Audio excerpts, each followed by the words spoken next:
නුදරීම අපගේ ශරීර පද්ධති වලින් එකක් වන අතර එය වඩාත් වැදගත් කාර්යයන්ගෙන් එකක් වන අතර වඩාත් නොසලකා හරින එකක්ද වේ. අපි සමටම දන්නවා අපිට සංකේ සම්පන්න ජීවිතයක් සඳහා හොඳින් නිදගත යුතු බව. කෙසේ වෙතත් අපි බොහෝ දින නුදරීම නොසලකා හරිනවා. අපි නිදාගන්න වෙලාවට නිදාගන්නේ නැහැ. අපි පරක්කු වෙලා නිදා ගන්නවා. අපි ඉක්මනින් නැගිටිනවා. අපි නිදාගන්න අතරතුර බොහෝ දුරපත නැමතුම් මගින් අපිට බාධා වේ. අවසානයේදී දීර්ඝ කාලයක් පොර අපට වුණ දෙන් හිඟේරි ලෙස හඳුන්වන තත්ත්වය ඇති වූ ඒ අපගේ සගයේට බරපතල බලපෑම් කරයි. සහ අවසානයේදී අපගේ පවුල්වල පවතින දීර්ඝකාලීන රෝගවලට හේතු වූ නමුත් අපගේ දුර්වල නැදෙන් ගුණාත්මක බව නිසා ඒවා අපගේ ජීවිතේ ඉතා ඉක්මනින් අපිට බලපාන්න පටන් ගනී. අපි නදේ ගැන කතා කරන විට අපි නදේ දෙකක් ලෙස වර්ගීකරණය කිරීම ඒවා නම් නොරෙම් නදේ සහ රෙම් නදේ. රෙම් හොන් රෙම්. විගවත් ඇස් චලනයේ නදේ තුළ ඔබ ශරීරයේ සම්පූර්ණයෙන්ම විවේක වන ඇති. කෙසේ වෙතත් ඔබ ඇස් කුඩ චලනය වී ඔබ රෙම් නදේක් දන්න විට කවුරු හරි ඔබ නරඹන්න නම් ඔවුන්ට ඔබ ඇස් කුඩ ඔබ ඇස් පේන ඇතුළත නිරන්තරයෙන් චලනය වන බව පෙනේ. ඔබ ඇස් පේන වශයෙන් ඇති නමුත් ඔබ ඇස් කුඩ චලනය වී නොරෙම් නදේ විවේකයේ සඳහා වැදගත් වේ.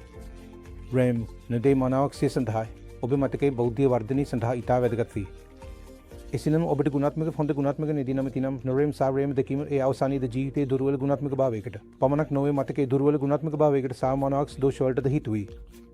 එසිනම් රෙම් නදී ඉතා වැදගත් වන අතර අපි අතර බොහෝ දෙනෙකුට අපගේ නිද චක්‍රයේ 100% රෙම් නදී වශයෙන් අවශ්‍ය වී සාමාන්‍යයෙන් ඔබට දෙනෙකුට පැය 8ක් නිදා ගන්න විට පැය 2ක රෙම් නදී වේ.